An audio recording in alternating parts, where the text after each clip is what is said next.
we need an Erika Kirk series, just like the Brigitte Macron series. Well, I do want to do perhaps not an entire series, but a couple of episodes dedicated to that, which we have been working on in the background.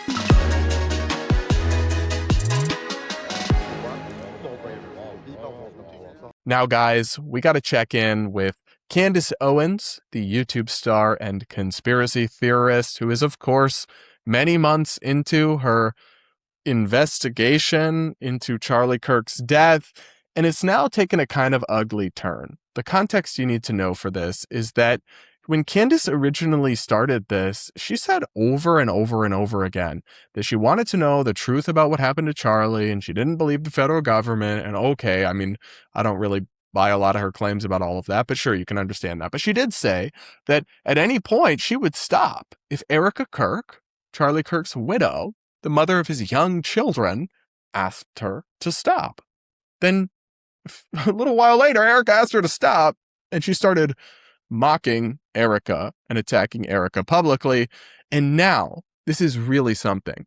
Candace may be about to reveal or is working on a multi-part series investigating and attacking and digging up dirt on Erika Kirk herself. Because what better way to honor your friend's life and passing than to do a docu-series smearing his widow and digging up dirt on her? Y'all ever see some shit that just leaves you befuddled? Yeah, that's how I am every time I check in on Miss Candy here. Anyway, here's the clip from one of her recent episodes that has people thinking she's going to do this. Let's watch. Right, we need an Erika Kirk series, just like the Brigitte Macron series. Well, I do want to do perhaps not an entire series, but a couple of episodes dedicated to that, which we have been working on in the background to give everybody something solid. There's a lot of, like I said, innuendo online, some things that are true, some things that are not true. But I do think, given the size and scale of this company, the public does deserve, and since the media is never going to do it, the mainstream media apparatus is never going to do it, something that is solid and backed by facts and documents that tells you about who this new CEO is. Yes. Facts and documents. Candace Owens' strong suit, for sure. No, seriously, think about what she just admitted. Candace Owens just admitted that she's working on a docu-series investigating and digging up dirt on her friend who was murdered's widow. Why? Literally, why? Guys, I have a kind of embarrassing confession to make. I only read about 10 books in all of 2025, but I'm determined to dedicate more time and more energy to reading in 2026. Yet after being bombarded all day with email newsletter updates and reading news articles, I find it hard sometimes to sit down and pour through a 500-page nonfiction book, which is why discovering today's sponsor, Shortform, was such a godsend. Shortform produces super high-quality guides to nonfiction books. Their guides are like super-powered book summaries, comprehensive coverage of all the book's key ideas, clearly and simply explained, plus smart commentary and analysis. It's like your smartest friend teaching you about a book, taking minutes instead of hours. For example, I wanted a refresher on one of my favorite political books that I haven't read in a few years, Basic Economics by the economist Thomas Sowell. But the actual book runs over 700 pages, and I don't quite have time to pour over that all again. But using Shortform, I was able to read through all the main ideas and insights from this classic in like 20 minutes. So join me in fighting back against our destroyed attention spans and terrible doom-scrolling habits. Check out Shortform now to focus your mental energy on learning and reading in the new year. Go to my link now, shortform.com/Polumbo, to try it out for free and get $50 off an annual subscription. Of course, it's because Erika Kirk is taking over the mantle at Turning Point USA, you could certainly criticize decisions that she makes as head of an influential conservative company, right? Positions they take, things they're doing, that's all fair game if she's entering the political sphere. But the need to go dig up dirt on her and do this long series revealing her past or whatever, that's what she means when it's compared to the Becoming Brigitte series, which accused the First Lady of France of being a man and of all sorts of criminality. And there were some pretty shoddy parts of that investigation, of course, but we don't even need to go through and debunk all of that here. It's just like, why would you do this? Why would you target Erika Kirk in this way? Unless maybe you are jealous or resentful or envious of her, or maybe thought you would be made president of Turning Point USA, or some other sort of delusional resentment like that, because it's just not how. I cannot imagine one of my dear friends being killed.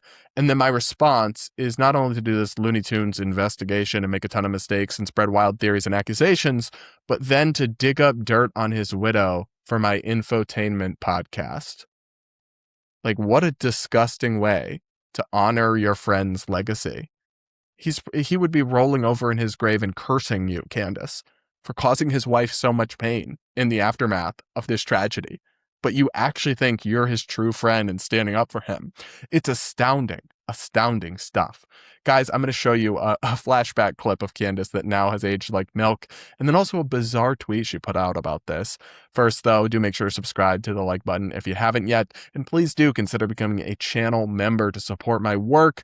It's very easy to blow up on YouTube and make tons of money if you just pander to the left or the right, but I try to call BS and call out the far left and the far right, so I need your support to grow and expand. If you become a channel member now, you'll also unlock early access to ad-free, full-length episodes with no annoying YouTube mid-roll ads interrupting me mid-sentence. Those are disabled, but only for members. So do hit the join button or check out the link in the description of the pinned comment to support me. Anyway, guys, let's look at this flashback clip of Candace Owens saying over and over and over again that she would stop her investigation. And we're doing it, honestly, even too much charity calling it that. Her investigation into Charlie Kirk's death, if Erika Kirk asked her to, then, of course, Erika Kirk asked her to. This compilation was made by Milk Bar TV, a Candace Owens hater account on X, but they're all clips derived from her show. Watch.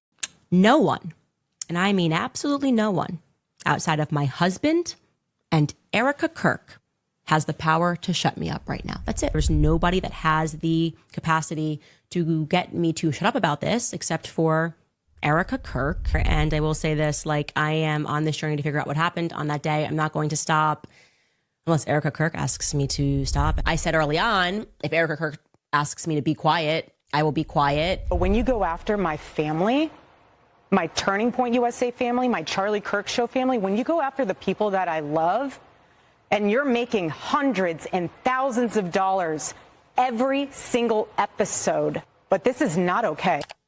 It's a no from me, but you know me. I'm just out here saying what needs to be said. We'll be right back after a brief message from our sponsors. Not him adding the cha-ching effect, but it is true. She must make so much money from these episodes. I've tried to calculate the amount of money she's making with my knowledge of how YouTube works. I mean, you're talking, I don't know, $50,000 to $150,000 an episode with all the ad reads and the AdSense and the super chats and everything she's getting.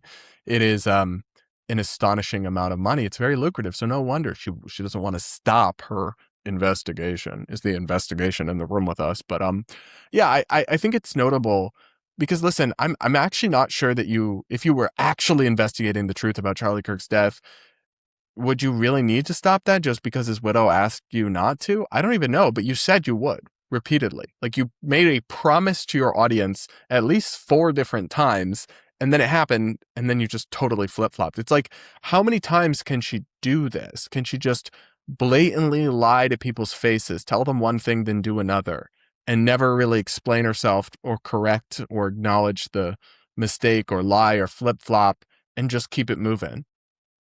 Before people realize this is not a trustworthy person or somebody who should be a source of actual information. And it can't just be, oh, well, she's entertaining. Sure, she's entertaining. She's funny. She's charismatic. She's all of that. But she's also like a dangerous spreader of disinformation and misinformation who's just accusing people of like extreme accusations constantly with no real evidence. And then once one thing falls apart in her story, remember how she was going to update the Egyptian planes thing, the spreadsheet that got totally debunked?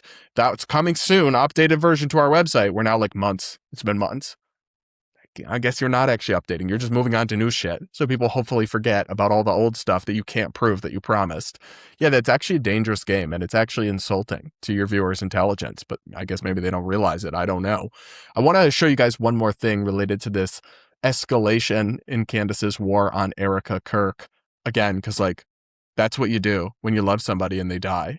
Attack their widow relentlessly. Very strange stuff. She put out this tweet that I want to talk about. Candace Owens did. This tweet says, "We are also now in possession of a Zoom call. 5 days following Charlie's assassination. The new CEO, Erika Kirk, spoke to employees and, among other things, invited them to take time off if they needed to grieve. ... I'm so uncomfortable." So Candace is presenting this information, and let's take it at face value, and then acting like this is super weird or creepy or makes her uncomfortable somehow. I can't be the only one that's like missing the weird part. So you're telling me Erika, who took over the organization, offered employees to take time off if they were upset by what happened and needed space to grieve and couldn't focus on their work. What's wrong with that? Now, I guess the suggestion is that Erika herself wasn't taking that time. And so that's creepy and uncanny.